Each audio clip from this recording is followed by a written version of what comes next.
Heureux ceux qui pleurent, ils seront consolés.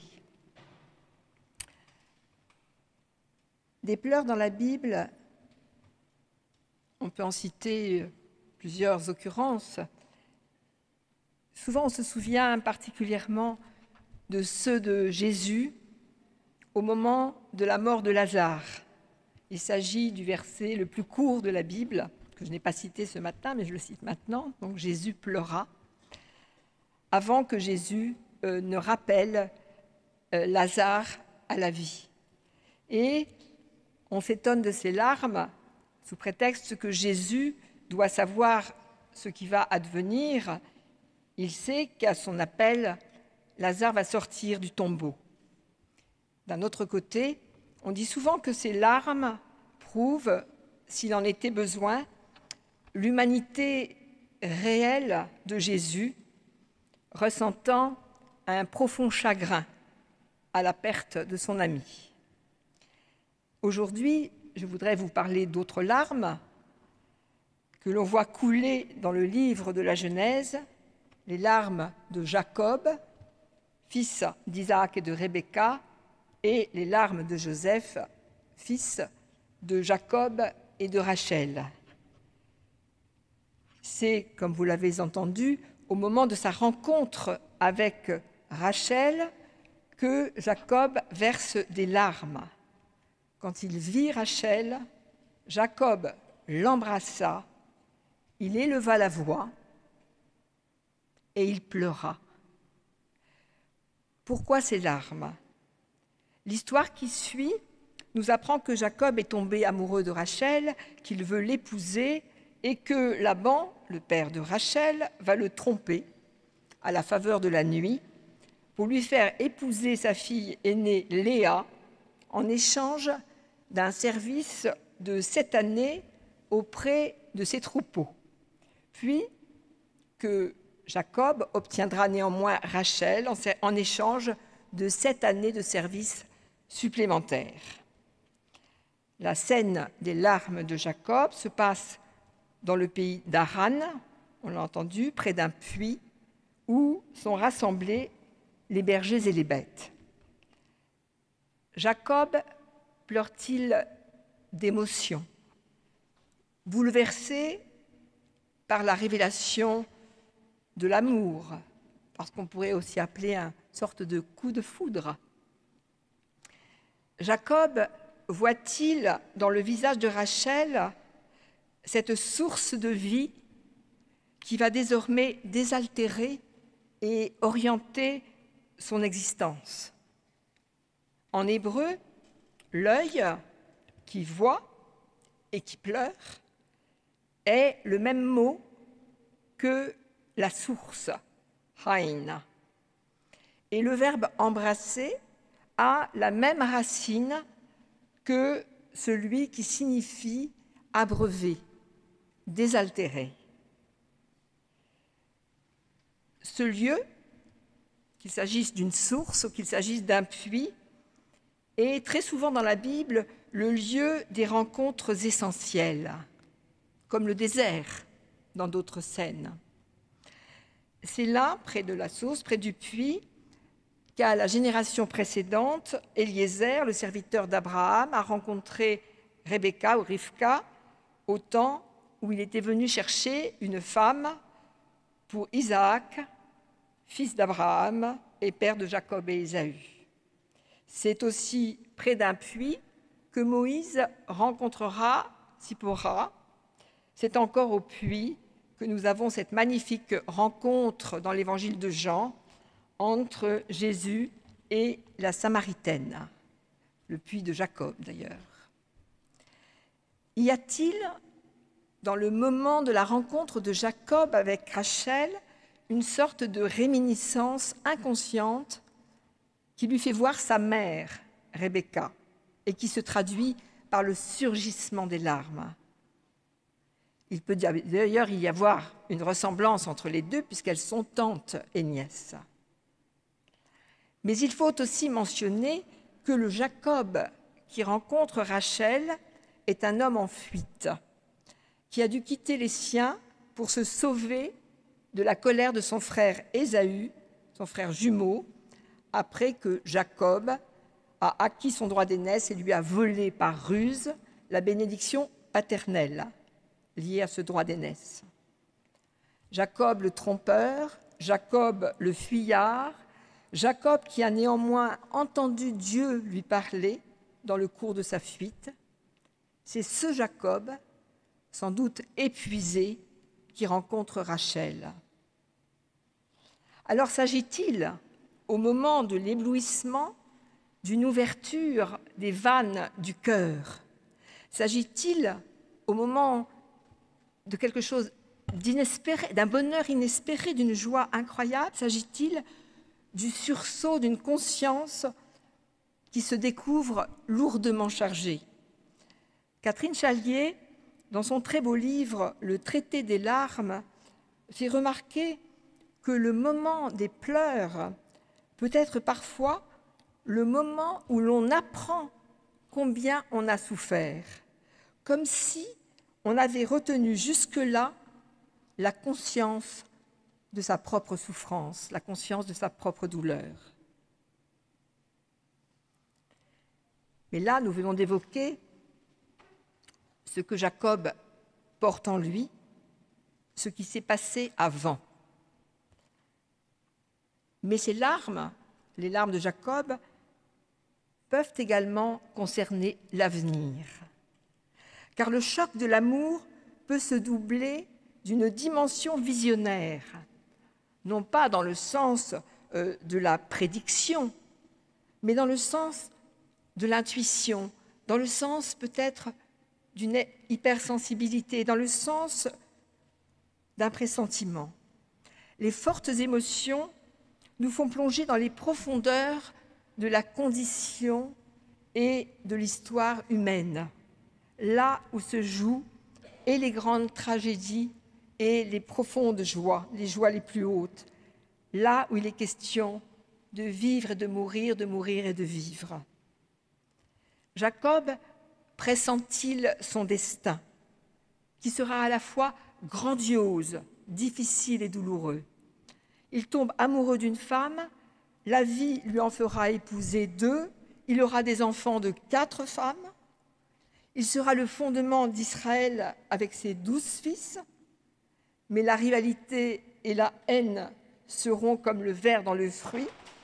Jacob et Ésaü se sont chamaillés dès le ventre maternel, nous dit le récit, et Joseph sera vendu par ses frères. Jacob aura une fille unique, Dina, avec Léa. Elle sera violentée, violée, ce qui causera un terrible massacre. Bien sûr, Jacob ne sait pas tout cela. Il ne lit pas dans une boule de cristal, mais sa propre expérience lui a déjà fait connaître l'incertitude, la peur, la fuite. Comment, au moment de sa joie, ne ressentirait-il pas sa propre vulnérabilité, sa propre faiblesse? Et découvrant Rachel, son âme sœur, peut-être entrevoit-il également que son destin à elle sera bien difficile.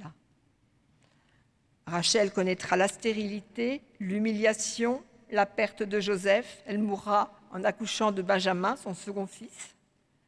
Rachel est le symbole de la mère d'Israël pleurant sur ses enfants. Encore une fois, Jacob ne sait pas tout cela. Il n'est pas devin. Mais en ce moment grave de la révélation de l'amour, son propre cœur sent peut-être les choses, l'alternance des temps, le temps pour rire et le temps pour pleurer, le temps pour se réjouir et le temps pour se lamenter, le temps pour la guerre et le temps pour la paix. On perçoit, frères et sœurs, cette gravité, me semble-t-il, lors des liturgies de bénédiction de mariage, quand on demande aux jeunes époux de prononcer un engagement d'amour et de fidélité pour la vie, à travers les joies et les peines, la maladie et la santé, à travers tous les aléas de l'existence, et il prononce ces mots « jusqu'à ce que la mort nous sépare ». Alors, si on creuse encore le sens des larmes de Jacob, on peut se demander si ce sentiment qui sourd en lui ne comporte pas une part de compassion. Compassion devant l'autre, encore inconnu, déjà aimé, mystérieuse âme sœur, en laquelle se ressent la quintessence de l'humanité. Mais le langage des larmes garde sa pudeur et ses secrets. Il nous permet des questions, mais il ne donne pas de réponse définitive. Jacob a vu Rachel, il a embrassé, il a élevé la voix, il a pleuré. Sur lui-même, sur Rachel, sur le passé, sur l'avenir, des larmes de joie, des larmes de douleur, des larmes d'émotion pure. Jacob a pleuré d'amour. Et c'est d'amour aussi que pleurera son fils Joseph, qui s'exprimera à plusieurs reprises par ce langage des larmes. Dans le récit de la Genèse qui le concerne et qui est assez long, Joseph pleure plusieurs fois. Mais étrangement, ces larmes ne coulent pas au temps de sa détresse ni des périls qui l'assaillent, c'est-à-dire au moment où il est menacé de mort par ses frères, abandonné dans un puits, puis vendu en Égypte. Ces larmes coulent au moment où il est parvenu au fait de sa puissance. Il a sauvé le pays d'Égypte en sachant interpréter les rêves de Pharaon. Il a su administrer judicieusement les récoltes à tel point que les pays voisins se sont tournés vers l'Égypte quand ils ont connu la disette. Et ceci a conduit les fils de Jacob, frères de Joseph, à venir eux-mêmes acheter, sur conseil de leur père, nourriture et subsistance aux puissants ministres du puissant Pharaon. Bien sûr, les frères de Joseph ont été incapables de reconnaître leur frère dans ce personnage haut placé, cependant que lui, de son côté, les a immédiatement identifiés. Mais sans rien leur dévoiler, il s'est caché pour pleurer, à 2 reprises. Au sein d'un récit complexe, où il a mis ses frères à l'épreuve, où il les a accusés d'espionnage, puis de vol, avec des allers-retours et des ruses, destinés à faire venir près de lui son jeune frère Benjamin, puis, ultérieurement, leur père Jacob. Certainement, comme pour Jacob, le choc de la rencontre avec ses frères a dû faire remonter en Joseph tout le passé, toute la souffrance, toutes les terreurs endurées. Mais c'est vers l'avenir qu'il s'est tourné. C'est pour l'avenir que ces larmes ont finalement coulé comme une source de purification et de renouvellement. Et nous nous retrouvons donc dans cette scène extraordinaire du dévoilement où tous les frères sont réunis. Scène du dévoilement où Joseph va finalement se faire reconnaître. Scène du dévoilement où il abandonne tout esprit de vengeance. Scène du dévoilement où il hisse ses frères à sa hauteur, renonçant à surcharger leur conscience de la faute du crime qu'ils ont commis envers lui. Scène du dévoilement où il ne s'en remet qu'à Dieu de tout le bien qui est advenu, de tout le bien qui adviendra, et même du mal qu'il a subi et auquel Dieu a su donner une orientation vers la vie. Je suis Joseph, votre frère, que vous avez vendu en Égypte. Mais maintenant, ne vous affligez pas, ne soyez pas irrités contre vous-même de m'avoir vendu pour ce pays, car c'est pour la subsistance que le Seigneur m'y a envoyé avant vous. Ce n'est pas vous qui m'avez fait venir ici, c'est Dieu. » Cette scène du pardon de Joseph à ses frères est sublime. Elle sublime de par son humilité, sa délicatesse, la force de sa compassion. Joseph a reçu de son père Jacob le don spirituel des larmes, car les larmes sont un don spirituel, et il a démultiplié ce don. Joseph pleure d'amour pour ses frères, pour son père,